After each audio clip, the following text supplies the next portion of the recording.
ஓம் ஈஸ்வரா குருதேவா என்று சொல்லும் போதெல்லாம் நமது உயிரை ஈசனாக மதித்து நம் உடலுக்குள் இருக்கும் அனைத்து உணர்வுகளுக்கும் குணங்களுக்கும் உடலுக்கும் நமது உயிரே குருவாக இருக்கின்றது என்பதனை மனதில் வைத்து நாம் உபதேசிக்கும் போதும் சரி, ஒரு தொழிலுக்கு நாம் செல்லும் போதும் சரி, நம் உயிரான ஈசனை மதித்து நாம் உயிரான ஈசனை குருவாகவும் மதித்து நாம் எந்த தொழிலை செய்ய முற்படுகின்றோமோ அவை உயிரான ஈசனிடமும் குருவிடம் வேண்டி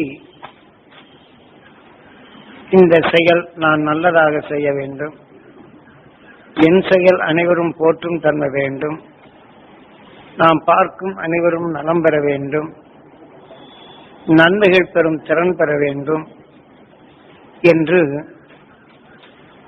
இவ்வாறு நாம் நமது உணர்வுகளை நுகரப்படும் போது நமது உயிர் அந்த உணர்வினை உணர்ச்சிகளாக மாற்றி நாம் இரத்த நாணங்களிலே கலக்கச் செய்கின்றது. ஆக இரத்த நாணங்களில் கலந்திருப்பவைத்தான் நம் உடல் உள்ள அணுக்கள் அனைத்தும் அதை உணவாக பெறுகின்றது. அதாவது இன்று காற்று மண்டலத்தில் எத்தனையோ வகையான தாவர இனங்கள் விளைகின்றது. ஆனால் அதன் சத்து வெளிப்படும் போது சூரியன் அதை கவர்ந்து நமது பூமி வான்வீதியில் பரமாக இருப்பதனால் பரமாத்மாவாக மாற்றிக்கொண்டே உள்ளது. எத்தனை கோடி வித்துகள் இருப்பினும் அதில் விளைவித்த வித்தினை நிலத்தில் ஊண்டப்படும் போது அந்த நிலத்தின் ஈர்ப்பின் சக்தி கொண்டு எந்த வித்து எந்த உணர்வின் தன்மை பெற்றதோ அந்த உணர்வின் புவியின் ஆயுத்தின் தன்மை கொண்டு காற்றிலே கலந்துள்ள எந்த செடியில் வெட்டாக விளைந்ததோ அந்த செடியின் சத்தினை அது கவர்கின்றது. அதை கவர்ந்து தன் உடலுக்குள் அது உறையச் செய்கின்றது. பின் அதன் வளர்ச்சி பெற்ற பின் அதன் இனத்தின் வித்தாக உருவாக்குகின்றது. ஆகவே இங்கே காற்று மண்டலம் ஜீவ அணுக்களுக்கு இரத்த மண்டலம். இப்போ செடி கொடிகளுக்கு தன் உணர்வின் தன்மை பெற்ற பின் மரம் என்றும் கிளைகள் என்றும் அதன் உணர்வின் சத்துகள் அது சிறுக சிறுக நுகர்ந்து அது விளைகின்றது. ஆனால் உயிரணு தான் நுகர்ந்த உணர்வினை உயிர் எப்படி இயங்கியதோ இதை போல நுகர்ந்த உணர்வுகள் அணுத்தன்மை அடைகின்றது. எக்குணத்தின் தன்மையோ அத்தகைய அணுத்தன்மை அடைகின்றது. அத்தகைய அணுத்தன்மை அடைந்த பின் அணுவின் மலமே நமது உடல் என்பதனை மறந்திடலாகாது. ஏனென்றால் எனது உடல், எனது சரீரம், எனது சொத்து என்று நாம் கொண்டாடும் நாம் நுகர்ந்த உணர்வுகள் உயிர் என்று ஜீவ அணுவாக மாற்றக்கூடிய அந்த சக்தியாக அந்த உணர்வுகள் நம் இரத்த நாணங்களிலே கலக்கின்றது. ஆகவேதான் நாம் உயிர் இருக்கும் பாகம் ஈஸ்வர லோகம் உருவாகும் திறன் பெற்ற இடம். இப்ப இந்த உணர்வுகள் உணர்ச்சிகளாக இரத்தங்களில் கலக்கப்படும் போது இந்திரலோகம், இந்திரம்னா நாம கருவுறும் இடம், சந்தோஷப்படும் இடம். ஏன்னா இந்த ரத்தத்துல நாம சந்தோஷமான உணர்வுகளை நுகரப்படும் நம்ம அறியாத மகிழ்ச்சி ஏற்படுகின்றது. ஒரு சந்தோஷமான செயல்களை செயல்படும் போது செயலின் உணர்வுகள் உயிரிலே பட்டு இந்த உணர்ச்சிகள் இரத்தத்தில் கலக்கப்படும் போது அது நம் உடல் உள்ள அணுக்கள் அது உணவாக உட்கொண்டு அது பேரானந்தப்படுகின்றது. ஆகவே நாம் நுகரும் உணர்வுகள் நம் உடல் உள்ள அணுக்கள் அத்தகைய சக்திகளை பெறுகின்றது. ஆகவே நாம் மனிதனின் வாழ்க்கையில் சலிப்பு, சஞ்சலம், சங்கடம், வெறுப்பு, கோபம், குரோதம் என்ற இப்படி பகைமை உணர்வுகளை நாம் நுகரப்படும் போது நாம் உயிரிலே பட்டு இந்த உணர்ச்சிகளை பற்றி இந்த உணர்வு பட்ட பின் இந்த உணர்ச்சிகள் நம் உடல் முழுதும் பரவுகின்றது. இப்படி பரவப்படும் போது நாம் இதை போல வெறுப்பு வேதனை என்ற இந்த உணர்வு பெற்ற அந்த அணுக்கள் இந்த வேதனை உணர்வை எடுத்து அது சந்தோஷப்படுகின்றது. எப்படி இப்ப ஒருத்தர் கோபப்படுகிறார் என்றால் அந்த கோபத்தின் உணர்ச்சி அது உணவாக எடுக்கும் போது கோபப்படுவதற்கு பார்த்தா அடிக்கடி அதைத்தான் பேசுவாங்க. அப்ப அதற்கு சந்தோஷமாகின்றது. ஆனால் வெறுப்பு வேதனை சலிப்பு சஞ்சலம் என்ற அடிக்கடி நாம் படர்ப்பும் போது அந்த அணுக்கள் நமக்குள் வளர்ச்சி பெறுகின்றது. ஆகவே நாம் வெறுப்பு வேதனை சலிப்பு சஞ்சலம் என்ற உணர்வுகளை நாம் உயிரிலே பட்டு நாம் நுகர்ந்த உணர்வு நாம் அறிந்தாலும் நமது இரத்தங்களில் அது கலக்கப்படும் போது இந்திரலோகம் என்றுதான் அதற்கு பேர். இப்போது குளவி எப்படி புழுவை கொட்டி அந்த உணர்வுகள் புழுவின் உடலுக்குள் ஊடுருவி அந்த புழுவின் உணர்ச்சிகள் மாறி அதற்கு தக்க அந்த உணர்வின் தன்மை அணுக்கள் மாற்றப்படும் போது புழுவே குளவியாக மாறுகின்றது. இதை போல நாம் உடலுடன் மிருக நிலைகள் இருக்கும்போது நம் வீட்டில் இருக்கக்கூடிய பூனைகளை பார்க்கலாம். தன் கண் கொண்டு கூர்ந்து தன் இறைக்காக எலிகளை உற்று பார்க்கின்றது. அதை நுகர்ந்து விட்டால் அமைதிப்படுகின்றது. எந்த விதமான சப்தம் இடாதபடி அமைதியாக இருக்கின்றது. ஏனால் எளிமையில் அதனுடைய மனத்தை நுகர்ந்து வரும்போது அதை தான் உணவாக எடுத்துக்கொள்ள விரும்புகின்றது.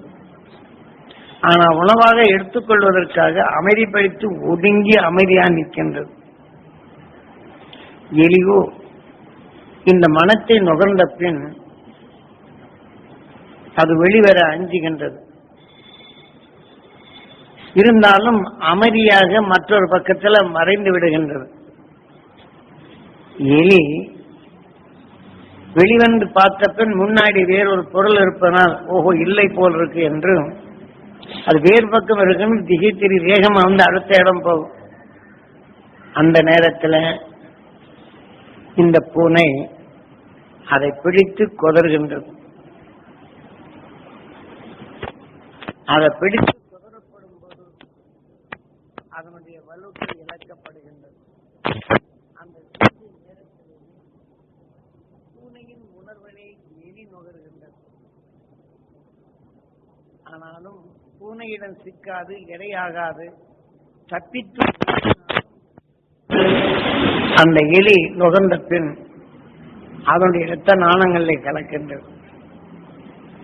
அச்சுறுத்தும் உணர்வுகள் அதற்குள் பரவிய பின் அந்த எலியின் கண்கள் பூனையை உற்று பார்த்ததனால் அதன் வலுவான உணர்வுகள் அது சுவாசித்து எலியின் இரத்த நாணங்களில் கலந்து எலி உடலை உருவாக்கிய இந்த உணர்வுக்குள் இந்த பூனையின் உணர்ச்சிகள் சேர்க்கப்பட்டு அதுவே எண்ணி அந்த உணர்வுகள் வளர்கின்றது. ஆக அதை எண்ணி அதுகள் வளரப்பட போகும்போது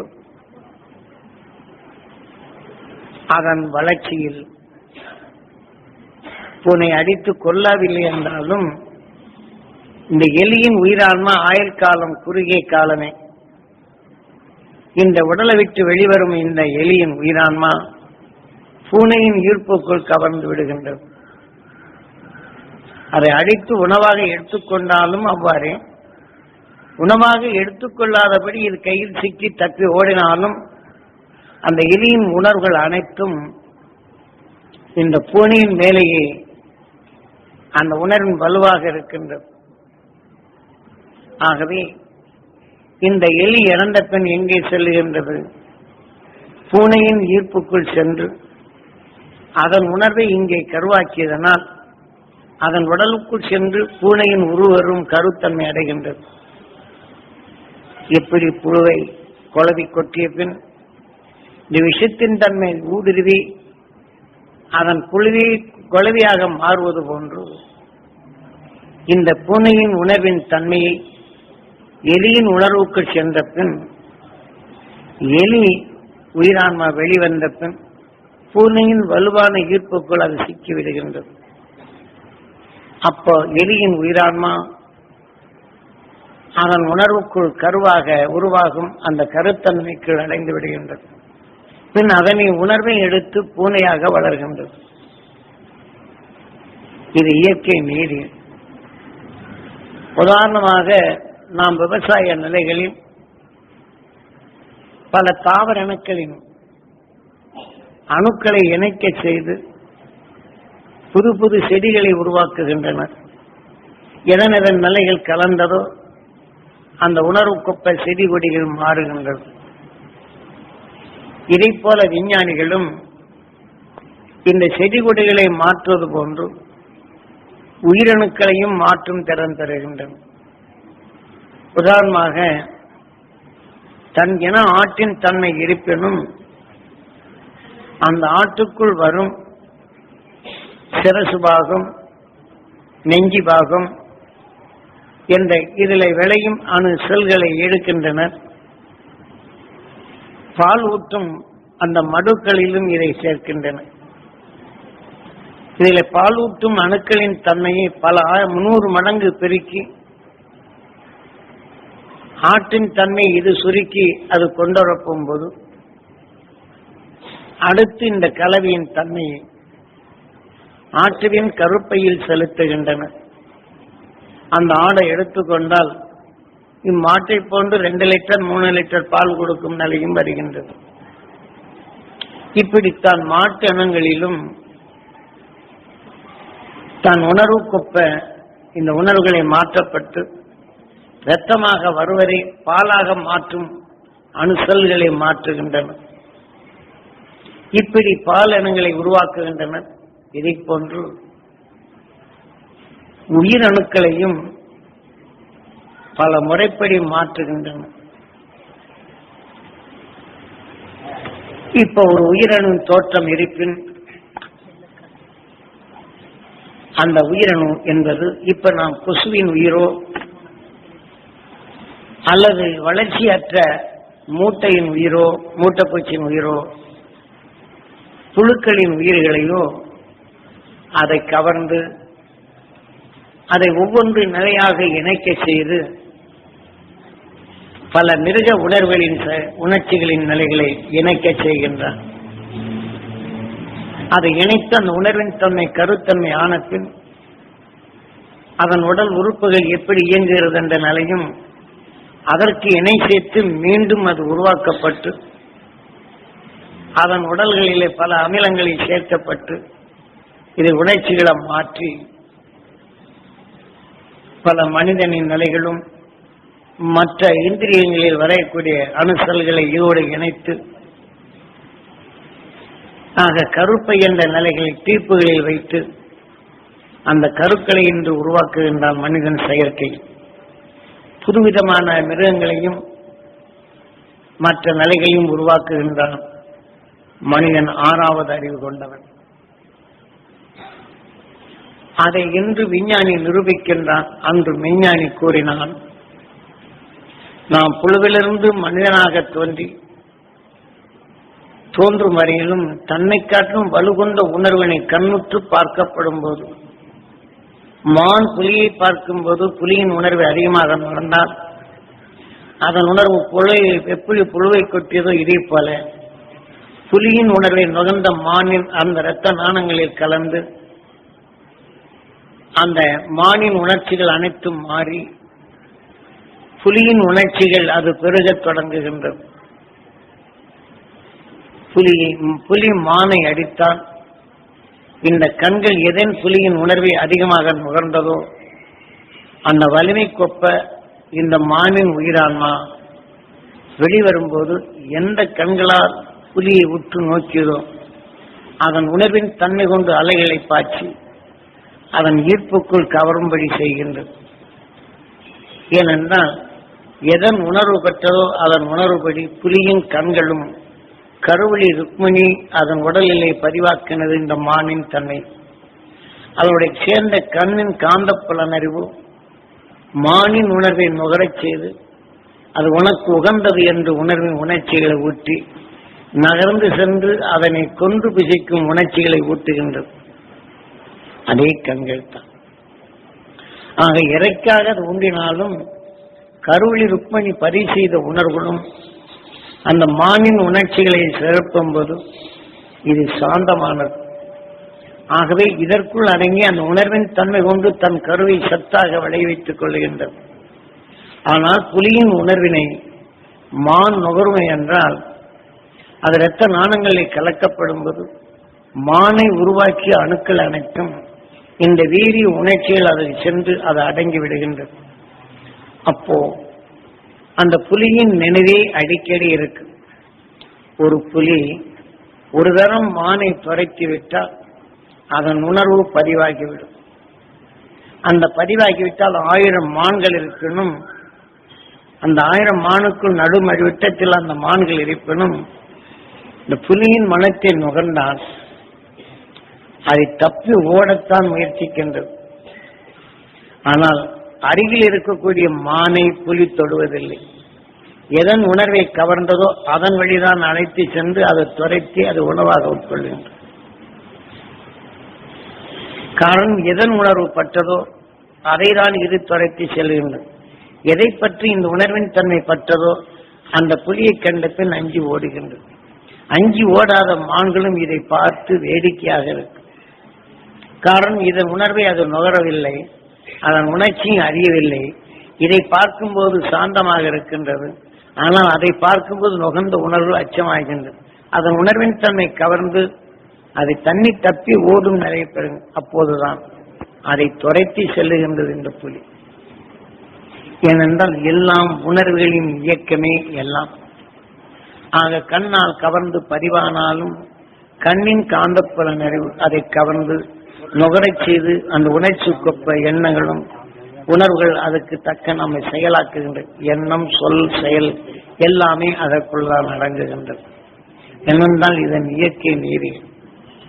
இன்று உதாரணமாக ஒரு மனிதனை நாம் உற்று பார்க்கிறோம். ரோட்டில் செல்லப்படும் போது அவன் நோயால் அவதிப்பட்டு இடைமறித்து ஏதாவது தவறி கீழே விழுகிறான் என்று வைத்துக் கொள்ளும். இரக்கமும் ஈகையும் பண்பும் கொண்ட இந்த மனிதன் அந்த மனிதனை உற்று பார்த்தால் நாம் இறக்க வரும்போது அவன் வேதனையால் கீழே விழும் உணர்வுகள் வலுவற்றது.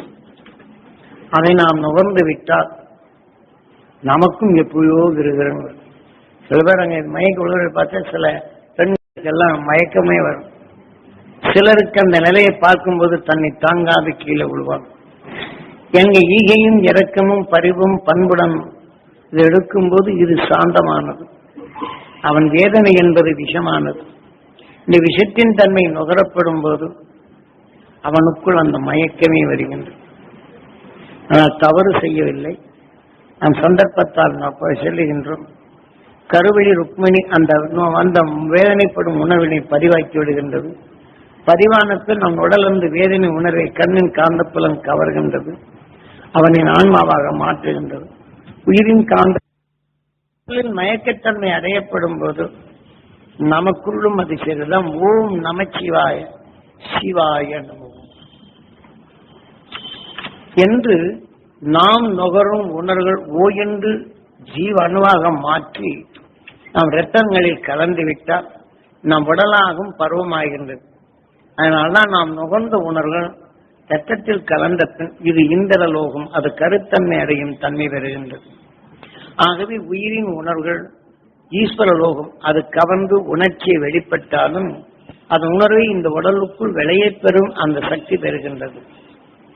ஆனால் அதே இரத்தத்தில் கலந்த பின் அதன் உணர்வின் தன்மை கருவாக்கப்படும் போது அணுவின் தன்மை மாற்றமடைகின்றது.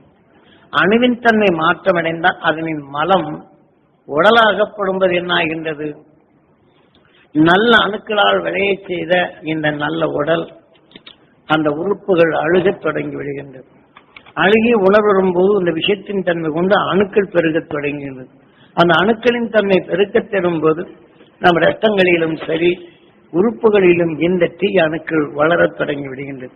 நாம் எத்தனையோ கோடி சரீரங்களை கடந்து இன்று நாம் மனிதனான பின் நாம் வேடிக்கையாக பார்த்ததும் அல்லது பார்த்து உணர்ந்த உணர்வுகள் நாம் எதன் மேல் அன்பும் பண்பும் பரிவு கொண்டு வாழ்க்கை ஈகையும் பண்பும் கொண்டு ஒருவர் கொலை செய்தாலும் கேட்டுணர்ந்த உணர்வுகள் நம் ஈஸ்வரனான உணர்வுகளால் உறக்கப்பட்டு இரத்தத்தில் இந்திரலோகமாக மாற்றப்பட்டு அதன் உணர்வை நம் அணுக்கள் சேர்க்கும்போது பிரம்மம் அதே விஷயத்தின் தன்மை உருவாகும் தன்மை பெற்று அதன் உணர்வுகள் அதன் மலமாகும் போது உடலாக சிவமாக ஆகும் தன்மை வருகின்றது. மகிழ்ச்சி பெறும் உணர்வின் தன்மையை நாம் நுகர்ந்தால் இதே உணர்வுகள் நாம் சிவலோகமாக இருக்கிறது. ஆக அதே சமயத்தில் சந்தோஷம் என்ற நிலை வரும்போது ஞானிகளின் உணர்வுகளை இப்போது துருவ நட்சத்திரத்தின் உணர்வுகளை நாம் நுகரப்படும்போது அந்த சொர்க்கத்தின் தன்மை அடைகின்றது. அது சொர்க்க லோகமாக மாறுகின்றது. மகிழ்ச்சி என்ற உணர்வு வருது. தீமை என்ற நிலையில் அகற்றும் நமக்குள் அந்த உணர்வின் உணர்ச்சிகள் நமக்குள் வருகின்றது.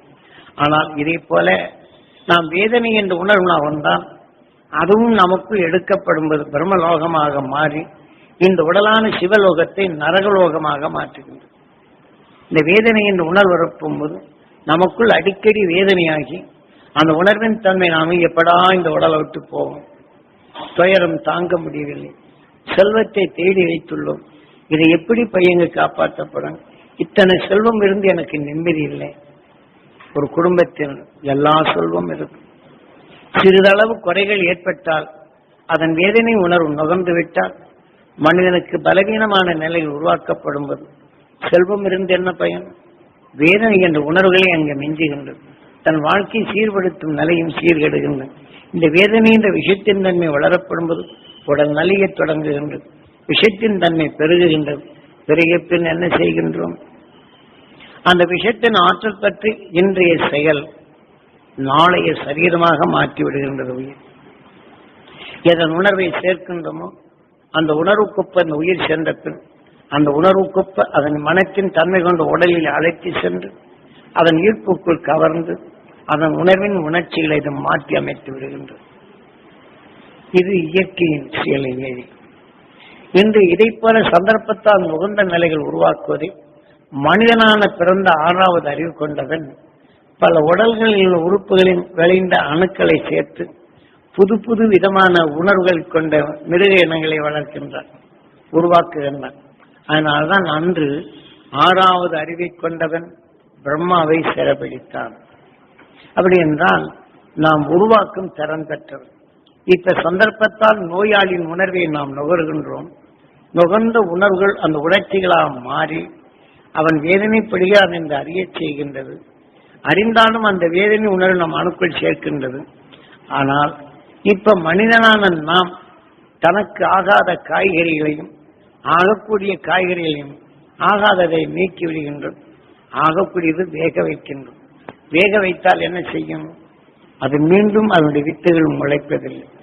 வேக வைத்து பல பொருள்களை இணைக்கின்றோம். இணைத்த உணர்வுகள் நுகர்கின்றோம்.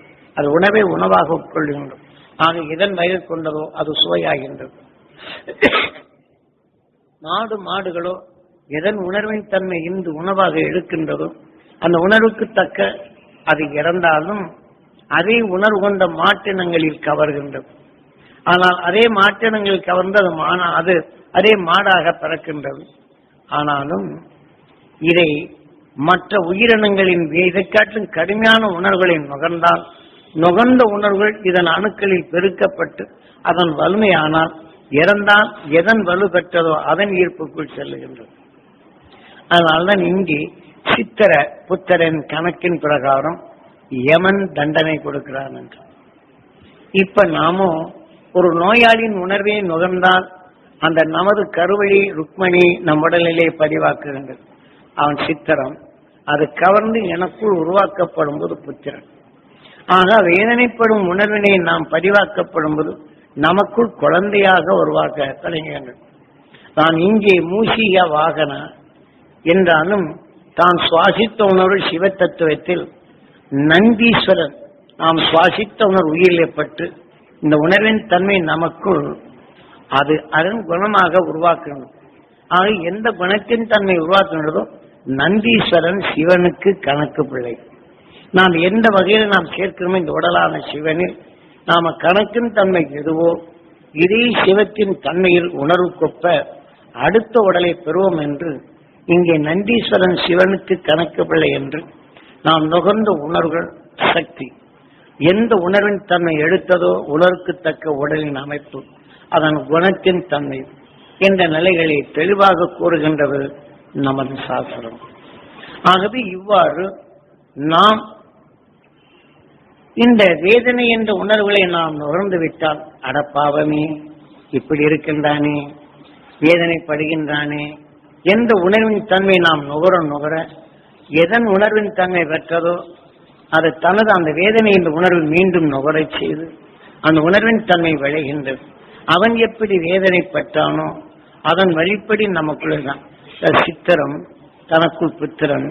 ஆக இந்த கணக்கின் பிரகாரம் யமன் நமக்கு தண்டனை கொடுக்கிறான். எப்படி அந்த பாச கயத்தால் இவனை கவர்ந்து சென்று அழைத்து செல்லுகின்றான் என்று இங்கே நரகலோகத்திற்கு அவன் என்ன எடுத்தானோ அதன் வழி எடுத்து செல்லுகின்றான். இப்போ இவன் வழிகொண்டு இப்ப நுகர்ந்த உணர்வுகள் யமன் எது மேல வருகின்றான்? எருமை மீது வருகின்றான்.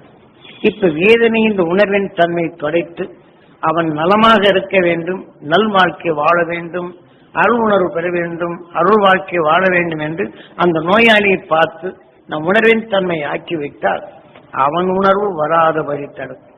ஆகவே இதை அருள் உணர்வு என்ற நிலையும் அருள் ஞானிகள் உணர்வுடைய நிலையும் அருள் ஞானி ஆகி இங்கு துருவ நட்சத்திரமாக இருக்கும் அந்த உணர்வை நுகர்ந்தால் என்ன செய்யும்? இந்த உணர்வு நாம் எடுக்கும் போது இது சித்திரப்புத்தரின் கணக்கின் பிரகாரம் அதன்படி ஒளி என்ற உணர்வின் தன்மை கொண்டு நம் உயிர் அங்கே அழைத்து செல்லும். யமன் இங்கே வரமாட்டான். யமன் இங்கே வருவதற்கு சான்ஸே இல்லை. ஆக நாம் யமன் என்பது இந்த மனித உடலை அழிப்பது. ஆக இன்று அந்த துருவ நட்சத்திரத்தின் உணர்வை தனக்குள் எடுக்கும்போது இந்த உணர்வுகள் அனைத்தையும் ஒளியாக மாற்றுகின்றோம். ஏனென்றால் பண்பு கொண்ட மக்களாக தான் நாம் வாழுகின்றோம், பண்புடன் தான் வாழுகின்றோம், அன்புடன் தான் நாம் இருக்கின்றோம். பிறர்படும் துயரத்தையோ பிறர்படும் வேதனையோ நாம் நுகர்ந்து விட்டால் அவன் நோயாளின் உணர்வு நூல் வினைகின்ற விட்டால் அது சித்த அது புத்திரன்.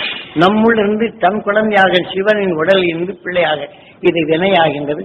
என்னைக்கு நாயகனாக தன் பிள்ளையாக வளரத் தொடங்கின்றது என்ற நிலைதான் இந்த பிள்ளையா என்று கேள்விக்குறி போடுகின்றோம். இதெல்லாம் காவிய தொகுப்புகளில் தெளிவாக உணர்த்தப்பட்டுள்ளது. நாம் தெரிந்து கொள்ளும் நேரம்தான் நமக்கு இல்லை. காரணம் தெரிந்து நாம் வாழ்க்கையில் நாம் நல்ல குணத்தை நாம் வளர்ப்பதற்கு எத்தனையோ நிலைகள் உண்டு.